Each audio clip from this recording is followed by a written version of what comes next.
ترك على ظهرها من دابة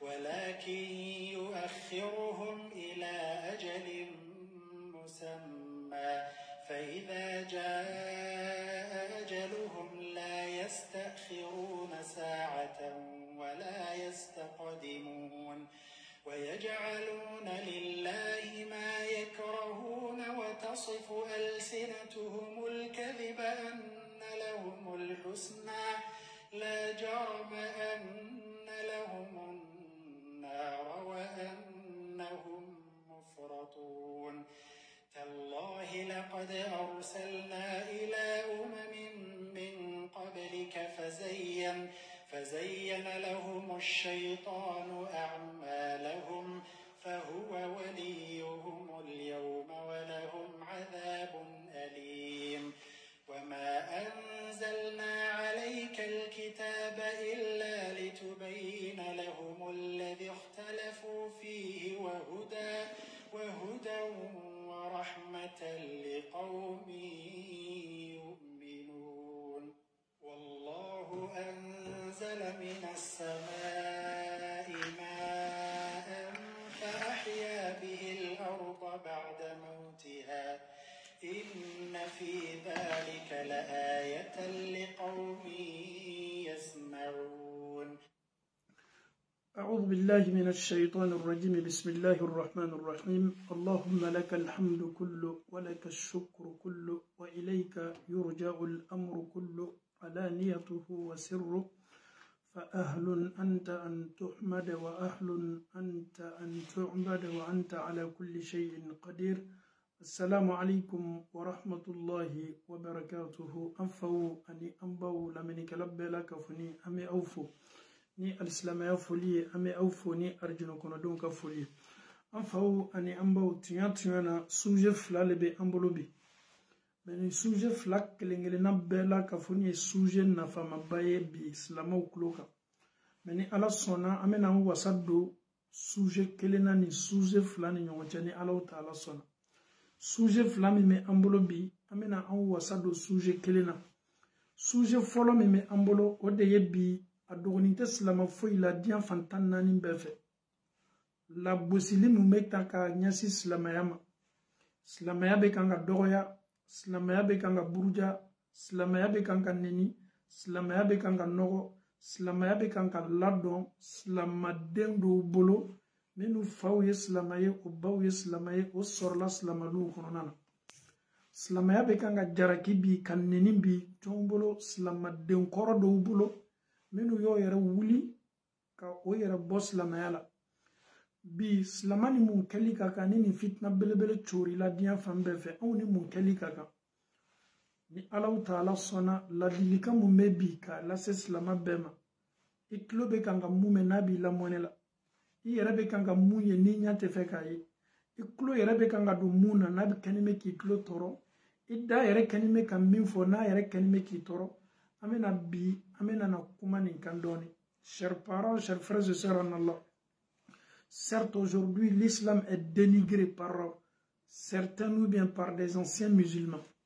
Aujourd'hui l'islam est piétiné par soi-disant des anciens musulmans.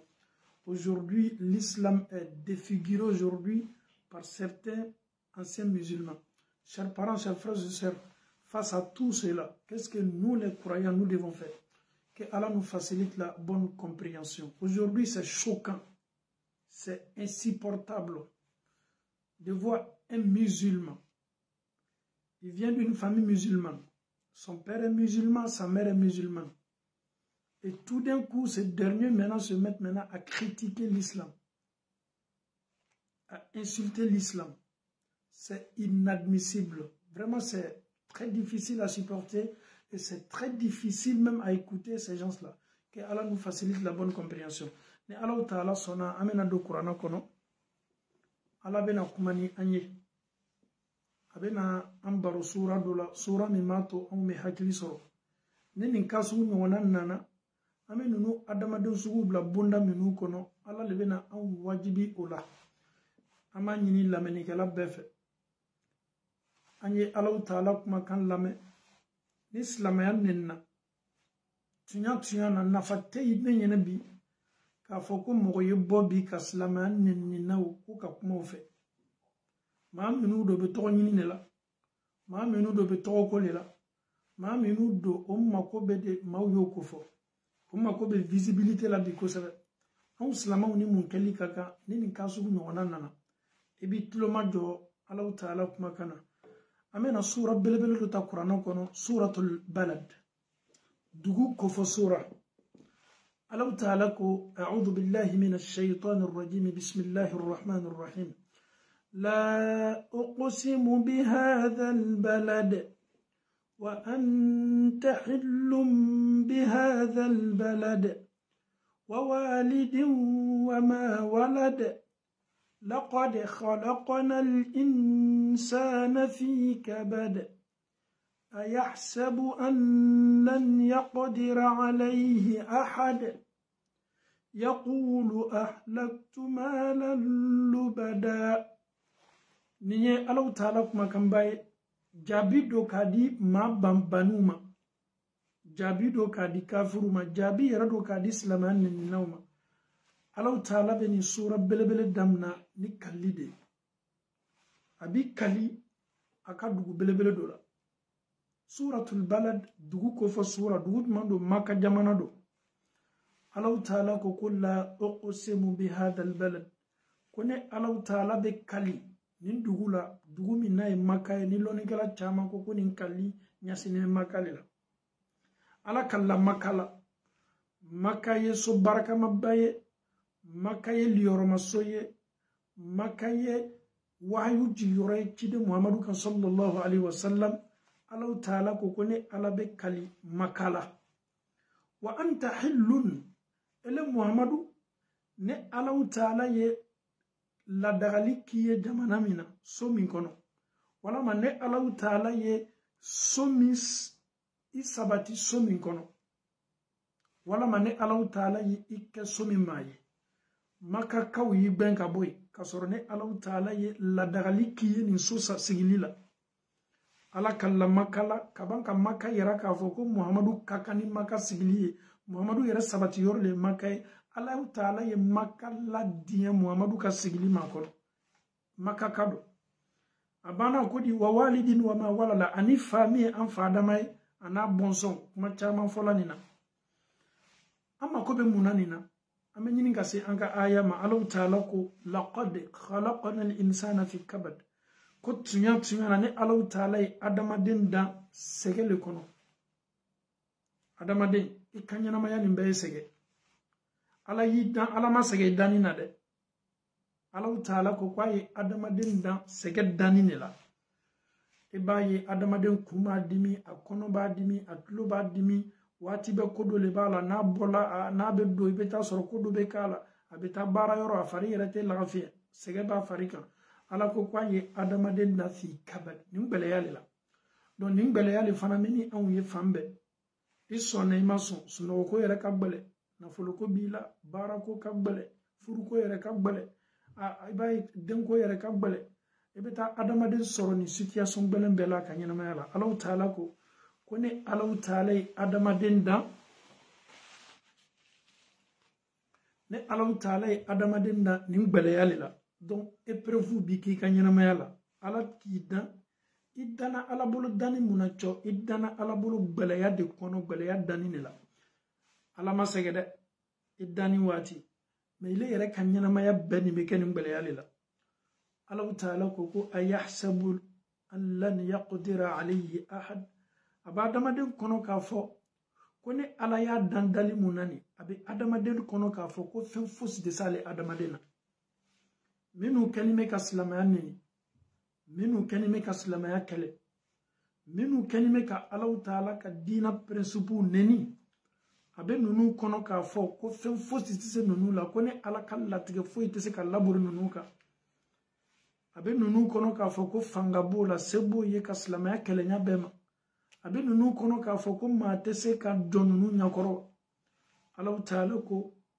yaqulu ahlaktu malan lubada eba ya ba fo kwa yen na fulu chama chie slamayani laseni slamayani kelila seboye fanga bola o te fe silamaya ni ye lase donc maa nunu bɛ dugukolo kɔ kan bi fan bɛɛ fɛ min yɛrɛ kabako ka bon n'a bɛɛ ye ni silantanw tun bɛ nin kɛ a tun bɛ digi an na mais an yɛrɛ balimaw le donni bɛ silamaya kɛlɛ la bi silamadenw ni kɛlen bɛ k'i cɛsiri bi ka silamaya nɛni silamadenw ni kɛlen bɛ bi ka silamaya burujanya bɛɛ ma silamadenw olu le kɛlen bɛ ka bɔ bi fan bɛɛ fɛ réseau fan bɛɛ fɛ bi ka dɔ fɔ silamaya ma Allahu Ta'ala bɛ kuma ni kafiru ye yalaw yaqulu ahlaktu malan lubada ni maa minnu bɛ bɔ k'a fɔ ko anw ye an seko kɛ lubada nafolo caman na an seko caman ka se ka diina nin bali diina nin danfɛn tɛ se k'a kɛlɛ danfɛn tɛ se ka jɔ diina nin ɲɛfɛ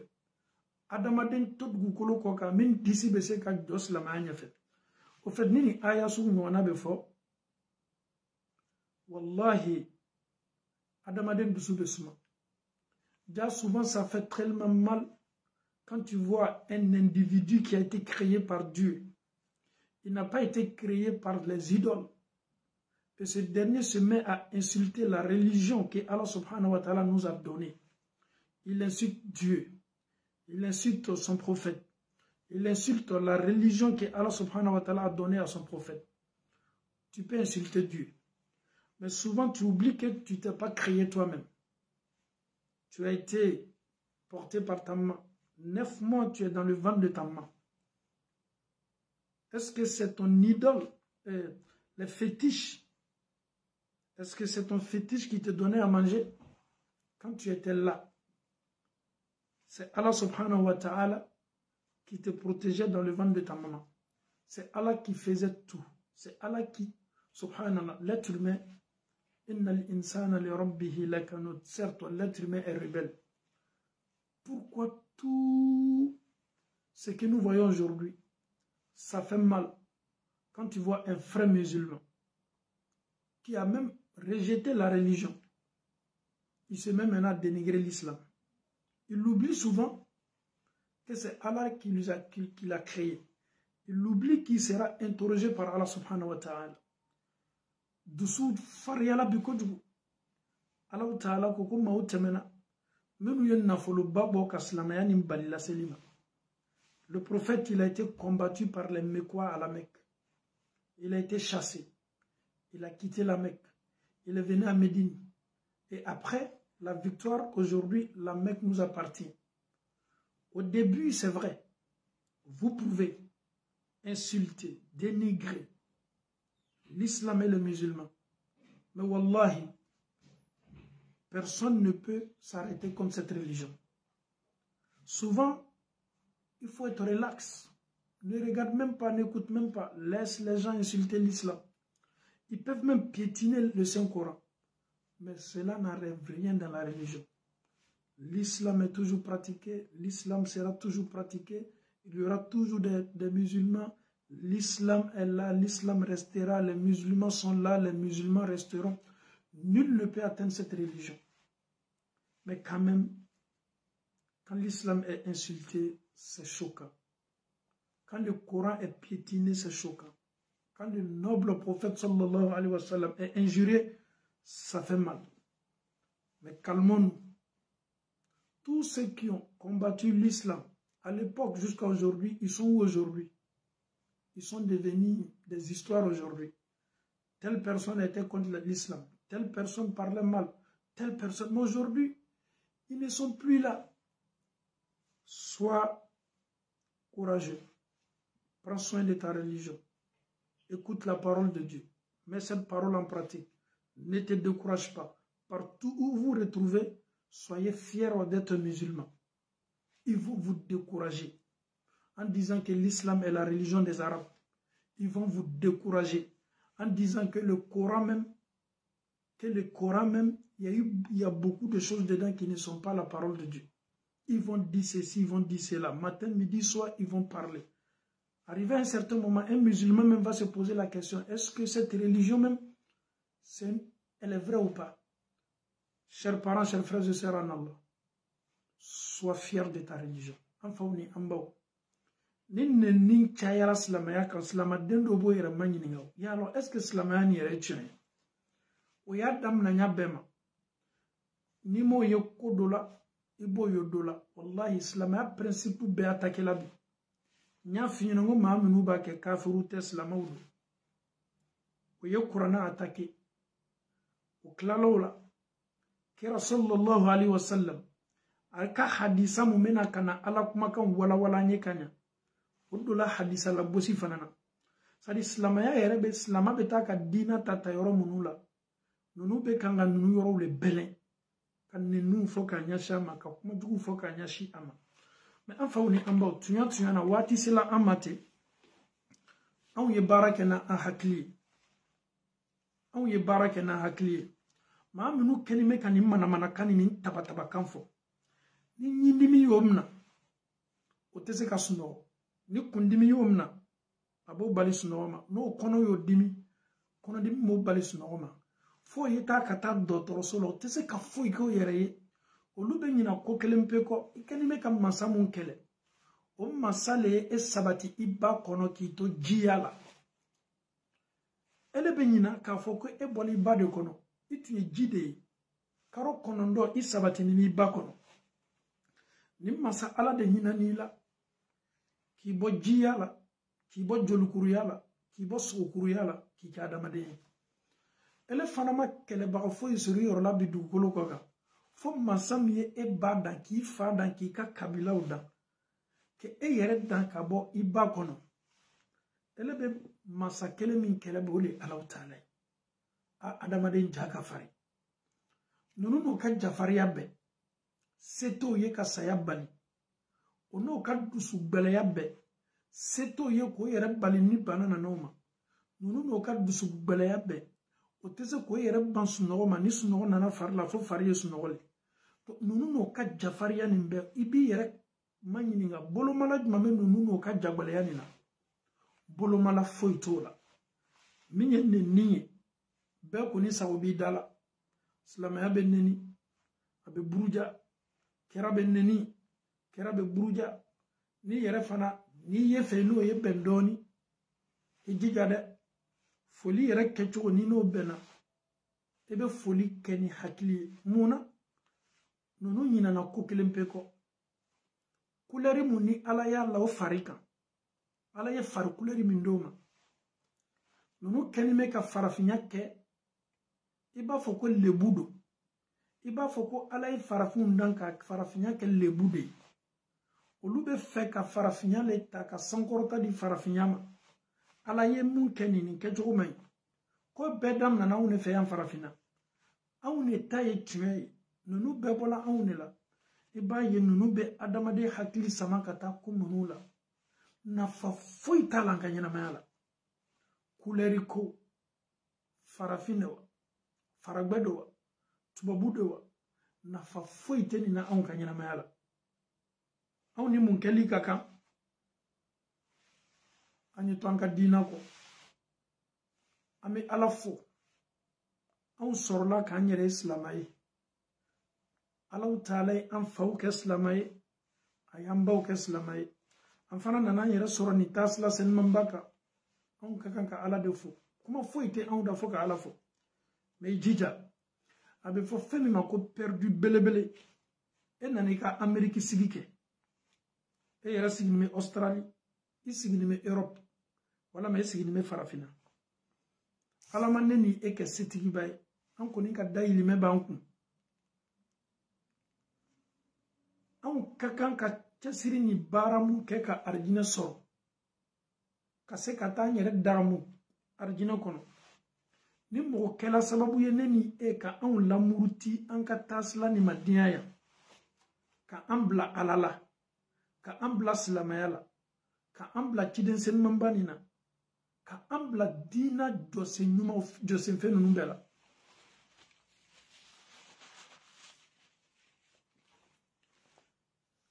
n'a kɛla ten ne ni e ta bɛ kɛ perdu ye dɛ i jija n fa ni n ba maa foyi kana na i ka diina bɔ i bolo i jija maa kana kɛ sababu ye k'i lamuruti ka silamɛya bɔ i bolo i jija n'i sala i kelen pe de datɔ i ka kaburu ɲɛnamaya la i jija bɔ ɲɛnamaya nin n'a ka sɔrɔ i ni alaw taala ka di ils vont te décourager de la religion Silamaw de bɛ silamamusow décourager hijabu tali la.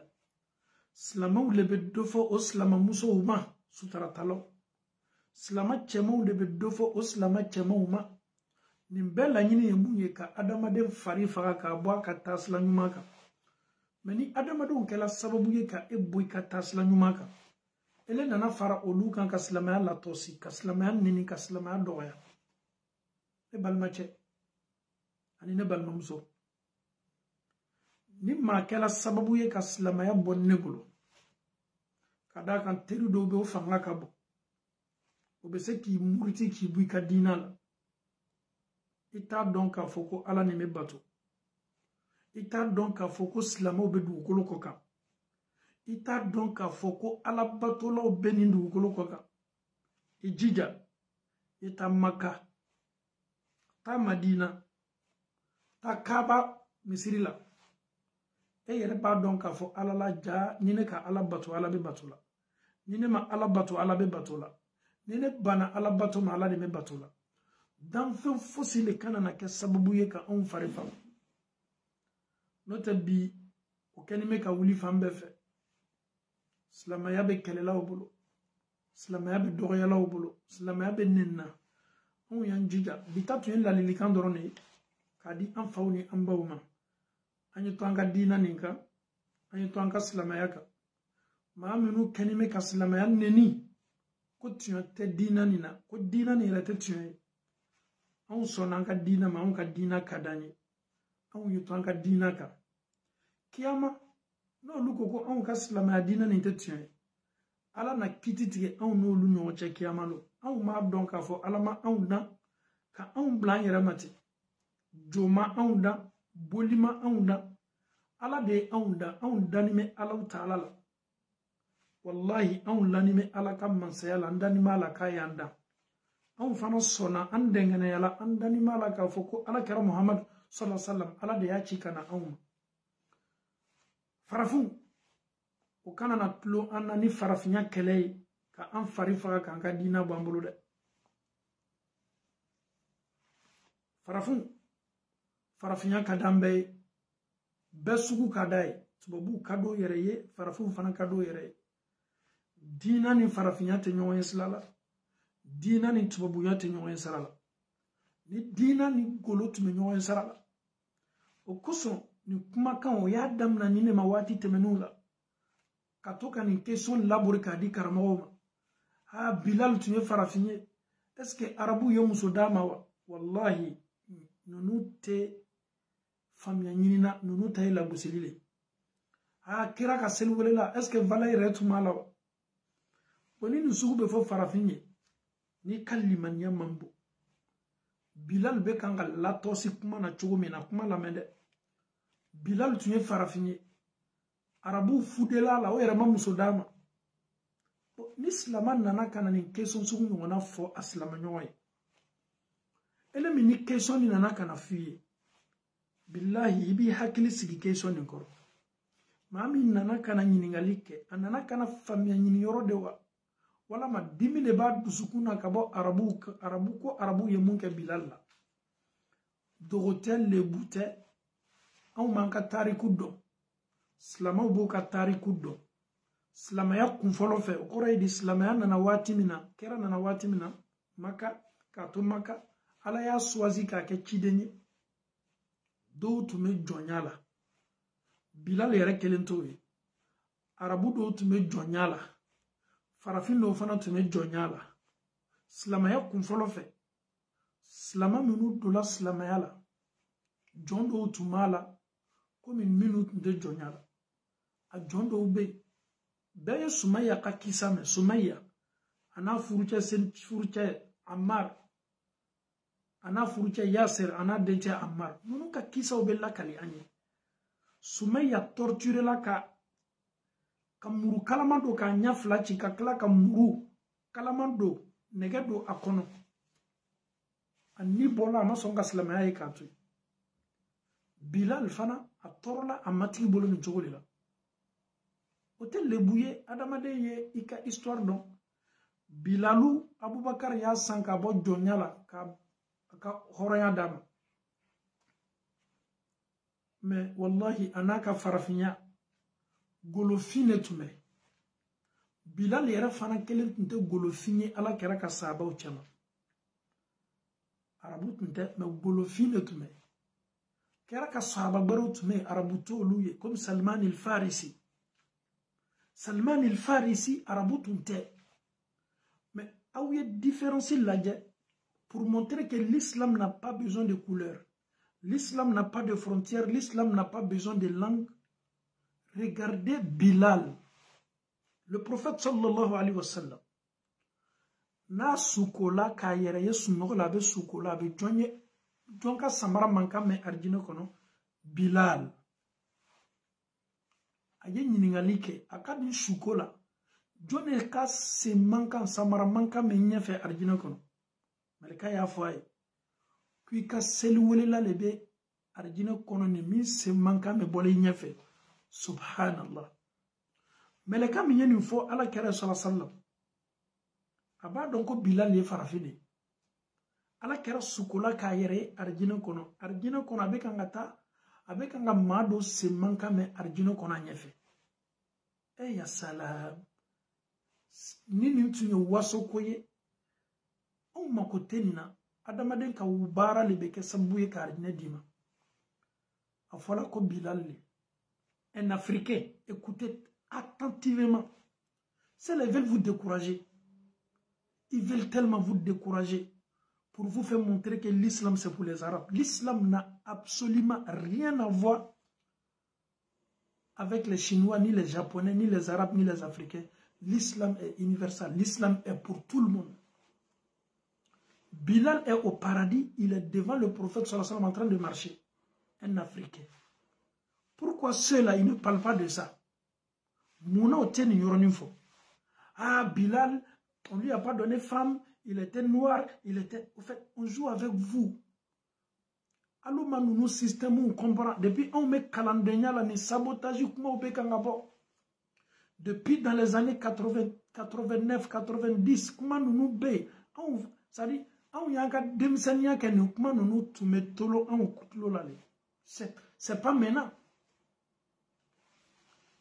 Bilal, parmi tous les Arabes, qui a été choisi comme le musée. Arabu nunu bechama, ala karaka John est choisi ko kaka selwelila.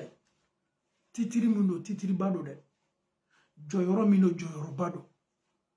Jome ala karaka selweli. La ilaha illallah. Aw ye hadisa ulaje ala kara ye mufo selwelila uma, selwelila joyoro mi mola kiyamando. Olu kan ne be janya. Olu kan ne be janya jibeta ka di olu lema. Selwele te bara denye de. Ni mika dinalo. Donc, Bilal ko kera ka sahaba belebele do. Aye joyoro belebele so sahaba u chema. Farafina tume. Bilal be arjina kono. Ala kera yere bola mamina. Chemu ya lamu. Afani chemi me fakele mbakele. Chemu ye ala kera lamu. Arabule de. Abu Talibu. Ali fa. Ode ala kera lamu. Ali fa Abu Talibu ani ala kera fa Abdullahi. Chekelende muso kelende ne nuflay. L'oncle du prophète sallallahu alayhi wa sallam. Lui qui a élevé le prophète sallallahu alayhi wa sallam. Le père de Ali est un arabe, est un Quraysh. Makka kabila belebele do maadole tume. Wallahi ni joyoro tume mogola do arjina kono. Ni couleur tume mogola do arjina kono. Ala kera benogo che Abu Talibu. Ala kokate do arjina kono. Et qu'est-ce que vous voulez encore? L'oncle du prophète sallallahu alayhi wa sallam. Lorsque la mère du prophète est décédée, le prophète avait 6 ans. Il a été récupéré par son grand-père Abdul Muttalib. Quand le prophète a eu ses 8 ans, son grand-père Abdul Muttalib est décédé. Il sera maintenant récupéré par son oncle Abu Talib, qui était là comme le père du prophète. Et sa femme était là comme la mère du prophète sallallahu alayhi wa sallam. Il a tout donné à Mohammed sallallahu alayhi wa sallam. C'est lui qui a été son parrain, Al-Waqil. Lorsqu'il s'est marié avec Khadija, c'était son oncle, c'était son tout. Regardons un peu la différence. Un Bilal qui est africain, qui sera au paradis. L'oncle du prophète qui est Quraysh, Abu Talib, qui n'est pas parmi les habitants du paradis. L'islam est juste. Anka dina ni kelen dina de. Anka dina ni kelen dina de. Bara le badama de nado. Ame min fo slama be. Anye bi kere kere ka hakulu le laji doni. Slama ya be kanka neni chogo mi slama dendo ubolo. Hadisa ube kanka neni. Slama ya be kanka doya. Anye to anka dina nina. Anye anka dina ninta sebe talila. Mabu kanana anka dina ni. An farifa anka dina baral. Ejija. Aye doya. Aye bo. No ye silamaya neni. Yo toy. Ika silamaya ke. Ika sel farda duru. Ejija. Eto akono. Alape nunu kumanyoya Qur'anan kono. Kafiru minu kenime ka silamaya kele. Allah ta'ala ko. Alam naj'al lahu aynayn. Nunu madon ka fo ko nyakili flami mola ne ala de adoma. Wa lisanan wa shafatayn. Nemi moda ni dabulu flane ala le adoma. Wa hadaynahu najdayn ne ala bana ka yiralike ula slaflala. Nemi moda ni. Nemi moda. Ala de neni ndoma. Dabulu flami moda. Ala de dabulu flani ndoma. Nyakili flami no kenime ka fleli kala. Jo ma doma. Oka kafa ma doma. O yɛrɛ kɛni bɛ ka lafe minnu la bi min ala tɛ kelen ni si ma d'o ma ala de ye nin bɛɛ d'o ma n'i y'a ye k'a fɔ bɛ kuma ka silamɛya neni nɛn de b'o da ala de ye nɛn d'o ma nin ye kabakoba ye dɛ masa ni mi i pièce bɛɛ monter k'a don i la e ka dɔgɔyama foyi ma sɔrɔ dugukolo kɔ ka fɔ masa ni ala ma hakili ɲuman dila anw n'o ma silamaden minnu murutini bɛ silamɛya ma ala ɲuman segin ka na silamɛya ma ala ma ala yafala an'o ma ala ma tubi nɔgɔyala an'o ye ala ma o segina teriya bolo ma jani saya waati cɛ an bɛ se mun kɛla ka duwawu k'o ye ala y'o ɲuman lana an ma n'o tɛ n'i bɔla silamɛya la n'i ye silamɛya ye k'a to yen n'i k'i ka silamɛya bila n'i sikala silamɛya la n'i ye silamɛya ta n'i sika ye k'a fɔ ala la est-ce que diina nin yɛrɛ tuɲa b'a la wa est-ce que kiyama ko nin yɛrɛ tuɲa b'a la wa i jija dɛ anw bɛ limaniya ala ma ɲan t'a la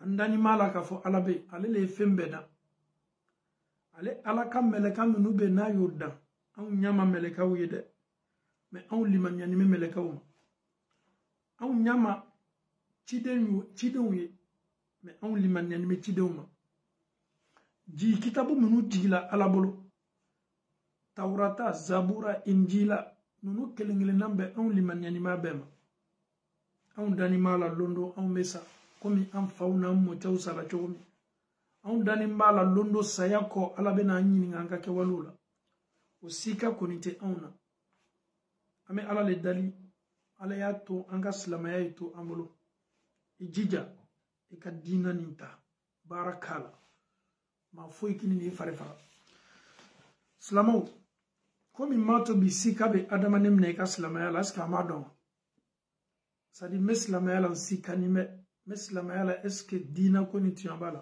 komi n bɛ mɔgɔ bila sika la silamɛya la ko fila ni silama sela ka a yɛrɛ kɛlɛ ka ko fila nin bɔ a la maa si tɛ se k'i ka silamɛya b'i bolo fo ka se saya ma maa si tɛ se k'i fari faga i ka diina la bɛɛ b'a ta kɛ mɛ foyi t'a to i ka diina b'i bolo a fɔlɔ-fɔlɔ pour k'i ka diina ye t'i bolo minnu kɛni bɛ ka silamɛya nɛni bi silamakoro minnu kɛni bɛ ka silamɛya sabote bi silamakoro minnu kɛni bɛ ka sutaratalaw nɛni bi silamakoro minnu kɛni bɛ ka ko n'a ɲinin'an fɛ n'o kɛni bɛ k'a bɛɛ sabote pour que adamaden ye seniya ka bɔ nin baaraw la i kana na tugu ninnu kumakanw kɔ ko fɔlɔ min ni a ɲinini bɛ an fɛ n'an bɛɛ ka kan k'an bolo k'a la ikabara beke li wajhillah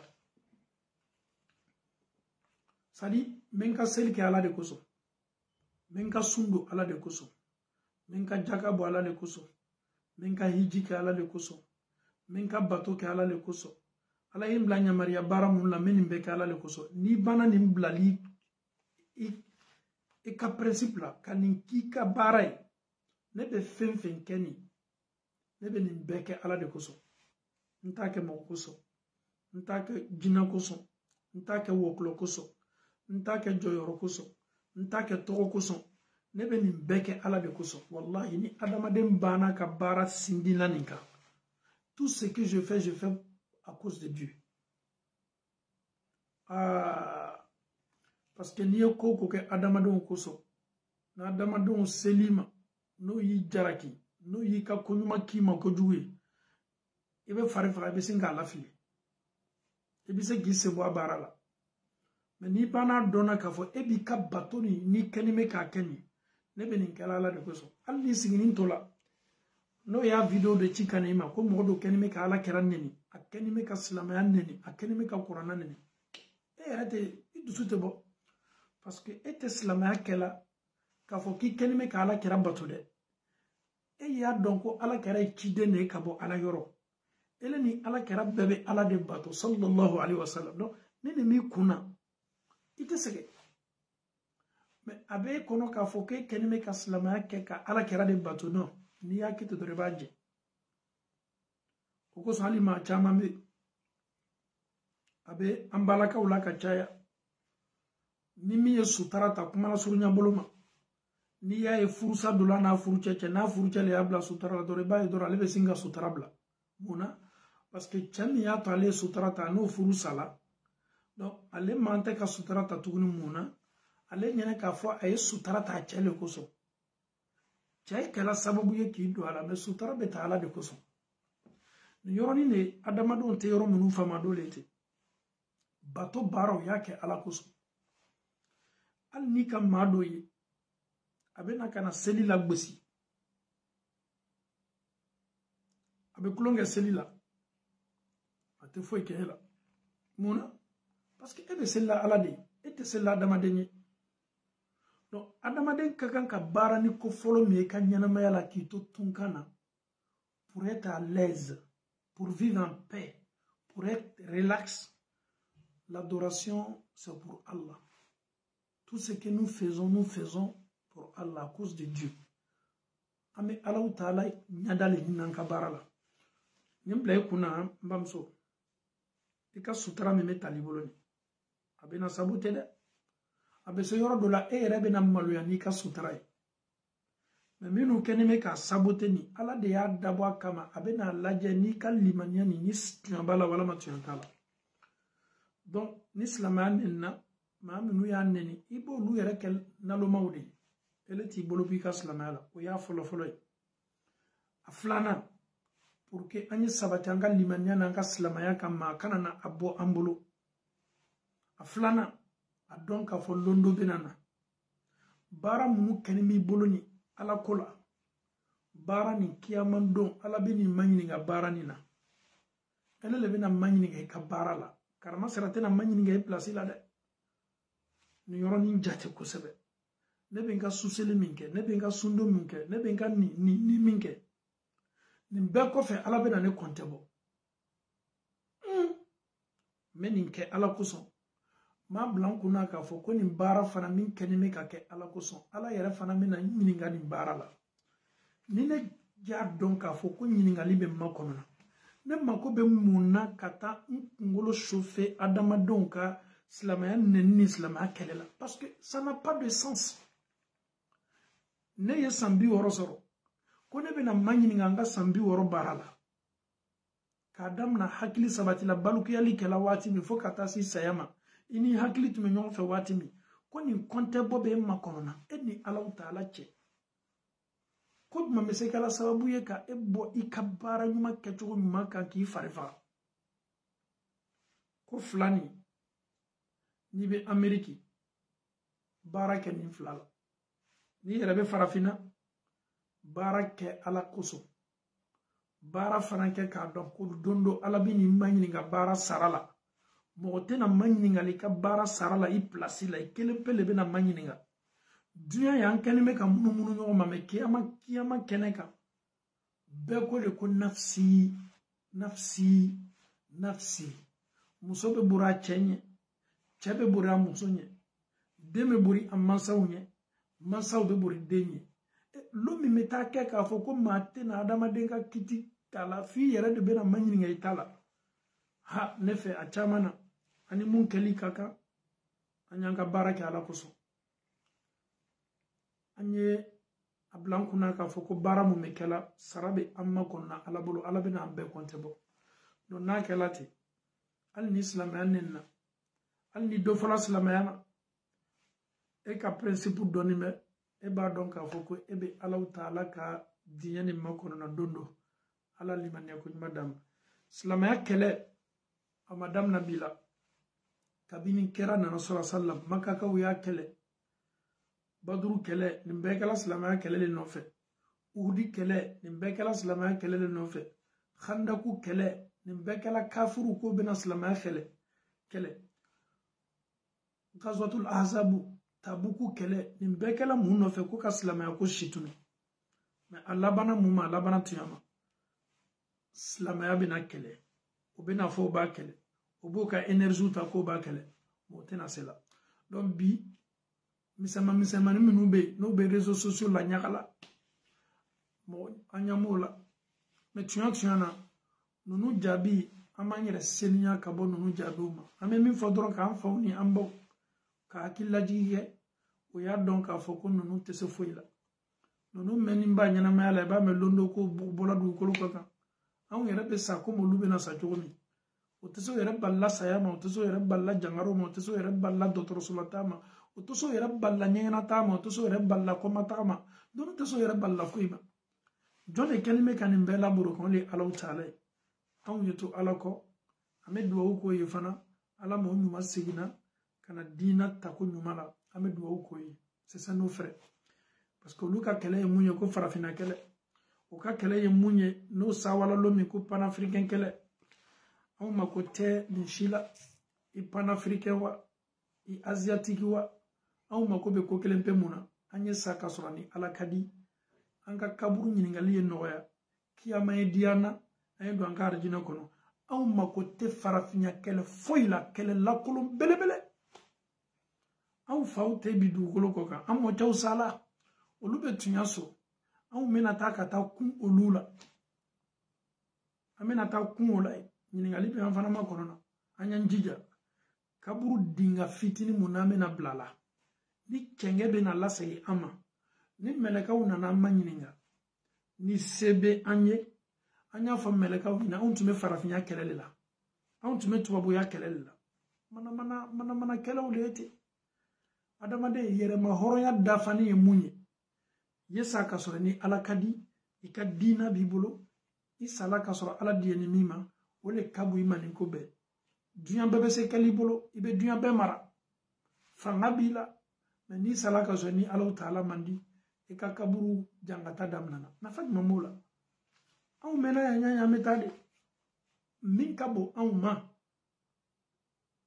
ala ma ala diɲɛ n'an ma ala ma ala yafa ala ma danfɛnw ka sɔn hɛrɛ ma kɛra sallallahu alaihi wasallam a ɲɔgɔnba n'a ɲɔgɔn tɛna dana ka fisa ni danfɛn bɛɛ kɛra dɔ bi sallallahu alaihi wasallam ala kɛra lanimɛ kaburu kɔrɔ a lanimɛ ka kaburu ɲɛnamaya la abubakar min ka fisa n'a ka mantonw ye abubakar dɔ bi abubakar lanimɛ fisamantiya minnu bɛ laburula adamaden hakili la anw jamu de ka fisa ni ninnu ye anw ka fisa ni ninnu ye anw tɛ furu ninnu ma ninnu ye nin ye an y'an yɛrɛ seniya ka bɔ nin miiriya bɛɛ la nafa foyi tɛ nin si la n balimacɛ n balimamuso i jamu t'i ladon arijinɛ kɔnɔ i jamu t'i ka kaburu ɲininkali nɔgɔya i ma i bɔla village min na o village bɔli t'i ka kaburu ɲininkali nɔgɔya i ma i yɛrɛ bɔla jamu min na i ka jamu tɛ kaburu ɲininkali la nɔgɔya i ma i jamu tɛ garanti ye ka arijinɛ d'i ma i jamu tɛ garanti ye ka nin d'i ma o jamu min anw de fɛ yen n'i y'a lajɛ Côte d'Ivoire Laginɛ Mali ani Sénégal ani tuma dɔ nin yɔrɔ nin Sierra Leone Mana jamana damanama. No ta jamana dobe jamu ira to lula. Arabu dobe olube wolo no fa otode. Farafina jamana do ira be jamu ira to lula. Nunu jamu ko nunu kala do ranyi nyodo. Nunu e karamasira la kawye, nunu e karamasira la kawye. Nunu jamu ko kanana fisamati abla ha aklila. Aw yara farafun ko kame farafinya kelela. Aw yara dama era folo.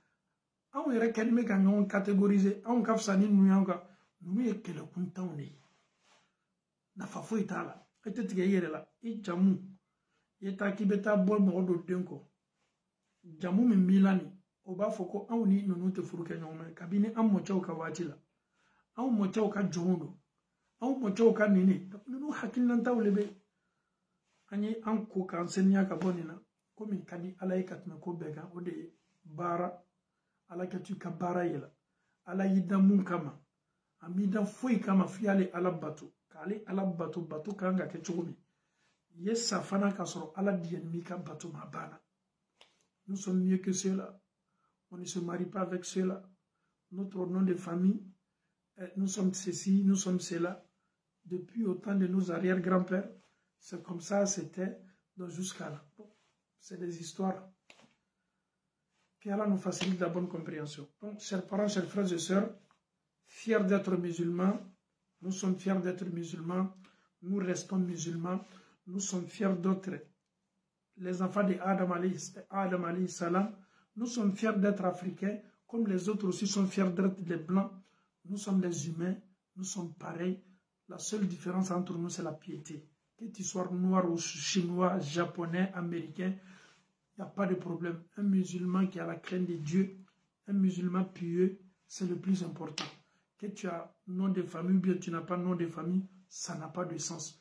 L'islam nous demande quoi? La soumission, l'adoration. Il faut adorer Allah subhanahu wa ta'ala jusqu'à ce que la mort se sépare de ce bas monde-là. C'est le plus important. Donc, ceux qui veulent diviser les esprits en disant oui, nous sommes africains, il faut lutter, on ne s'inscrit pas dans votre combat. Nous sommes là pour un but, nous sommes là pour un temps. Le temps, il est bien déterminé. Allah nous a donné un temps. Nous devons adorer Allah subhanahu wa ta'ala avant la mort. Donc, personne, nul ne peut nous distraire. On n'est pas panafricains. Nous sommes africains. Comme les autres créatures de Dieu, nous sommes égaux. La seule différence entre nous et les autres, c'est l'adoration. Que tu sois chinois, un chinois musulman, il est mieux qu'un africain qui n'est pas musulman. Un japonais musulman, il est mieux pour nous qu'un Africain qui adore des fétiches. Nous, c'est comme ça. Que tu sois blanc ou noir, que tu es musulman, c'est le plus important chez nous. Donc, on ne s'inscrit pas dans votre affaire de panafricains. Ils sont dans tous les domaines. Ils sont dans la politique, ils sont dans la religion. Ils veulent s'attaquer dans tout. Donc, on n'est pas avec vous. Nous, dans notre mosquée, les Africains sont là-bas. Chez nous, même dans notre mosquée en Belgique, ici. Il y a des Pakistanais qui prient avec nous. Il y a des Marocains qui prient avec nous. Il y a des Africains qui prient avec nous. Donc, nous, notre mosquée, c'est la famille. Le panafricain n'existe pas dans les mosquées. En Côte d'Ivoire, ça n'existe pas dans les mosquées. En Guinée, ça n'existe pas dans les mosquées. Au Mali, ça n'existe pas dans les mosquées. Partout, ça n'existe pas dans les mosquées. Quand tu rentres dans une mosquée au Mali, c'est une mosquée, c'est les musulmans qui rentrent là-bas. Quand tu rentres dans une mosquée en Côte d'Ivoire, c'est les musulmans qui rentrent. Quand tu rentres dans une mosquée en Guinée, ou bien en Côte d'Ivoire, ou bien en Tunisie, ou bien aux États-Unis, c'est les musulmans. Un point, un trait. Nous avons une religion qui nous a enseigné la fraternité. Nous avons une religion qui nous a enseigné que nous sommes tous égaux. Nous avons une religion qui nous enseigne l'amour. L'islam ne nous enseigne pas la méchanceté. Haïs ton frère parce qu'il est comme ça. Ou bien les blancs nous ont colonisés. Non. Nous, on est chez les blancs. On va tout faire pour les ramener dans cette religion. C'est ce qui est le plus important. Qu'Allah facilite. Donc, Moshika na tolonge au hakili la. Ko au yana farokan farafinya kele la. Imadan ala bolo farafinya kele foi la. Ala ki dan ki ke farafinya yesawa. Ay min ka tubabu yesawa. Ala ki dan barak barekama min kabo ni kele ye. Kele mu ye hakili doya kele ye. Nafata kele la. ni tola kele la kisa itola yere kuntonyo kele jugula nafate kele muna sentala bolotala ite mayninga la kiyama do ite mayninga la kaburu kono ite mayninga la kiyama keneka ibe mayninga ala bolika sellela adamaden ka bara folo min ibe mayninga la kiyama lo wole selli bato bonda kono ebe ti yere bla kono na filikela dola minu do bana selima o bana silamayama o bana dinama olu taye mun yesise ka silamaya sabote ko arabu ka dina do o fana hakilina tabe kanga do an fauna amba do hakilila olu fana keneme ka fara nunu ka silamaya kele an me kanga lalili leke ka an yɛrɛ kun lali ka bɛɛ lali an ye silama de ye an ye to an ka silamaya kadiri kono ni k'i silama ɲɔgɔn ye y'a fo ni siniwale assalamu alaikum nunu tana le ye salamu ye n'i bɛ fɛ k'o darakɔrɔbɔ ye salamu bila a bɛ kɛ komi ye jikalama ta ka bɔ kan anw bɛ foli kɛ salamu na bi an bɛ foli kɛ salamu na sini an bɛ foli kɛ salamu na sinikɛnɛ salamu de y'an ka foli ye an b'o de jate k'a fɔ a ka fisa ni foli bɛɛ ye ni aw ko arabuw ta don o ye aw kungo ye aw ma anw dan ala le ka anw dan aw bɛ sa cogo min na cɔn anw fana bɛ sa o cogo de la aw ye karo kɔnɔntɔn kɛ aw baw kɔnɔ cogo min na anw fana ye karo kɔnɔntɔn kɛ an baw kɔnɔ cogo de la aw m'aw yɛrɛ bila aw baw kɔnɔ ala de ye an bɛɛ la sabati an baw kɔnɔ ala de fana ko k'an y'a bato n'aw bɛ fɛ ka tulon kɛ diɲɛ hakili la aw bɛ kan ka tulon kɛ aw yɛrɛ hakili la ni ala sɔnna kalandenw ni karamɔgɔw bɛ k'an faw ni an baw hakiliw fara ɲɔgɔn kan o ye to ka alabato bonda kɔnɔ fo ka saya so o ma o do kɛ saya la o ye sa ka sɔrɔ ni ala ka di kiyama kiti ye diyaw la o ye taa don ka arijinɛ kɔnɔ salamu fatiya an ka laɲini b'o de ala ma nɔgɔya la rabbana atina fi dunya hasana wa fil akhirati hasana wa qina adhaban nar ربنا لا تزغ قلوبنا بعد إذ هديتنا وهب لنا من لدنك رحمة إنك أنت الوهاب أمكم الله بمونا أما فوي نو سبب فرافينا كلامه تاسكي فرافينا أم كون ميت بابولا on est bien logé on mange bien les blancs nous donnent tout si vraiment vous êtes des vrais panafricains allez-y en Afrique ay tasi Afrique am mo chawt me minu la itoke aw sigin met babu ka jamana la ka udiyana ko ke kuma to la de aw de betu an ka fitna bla dama do hakila donc ala ma no yala assalamu alaikum wa rahmatullahi wa barakatuh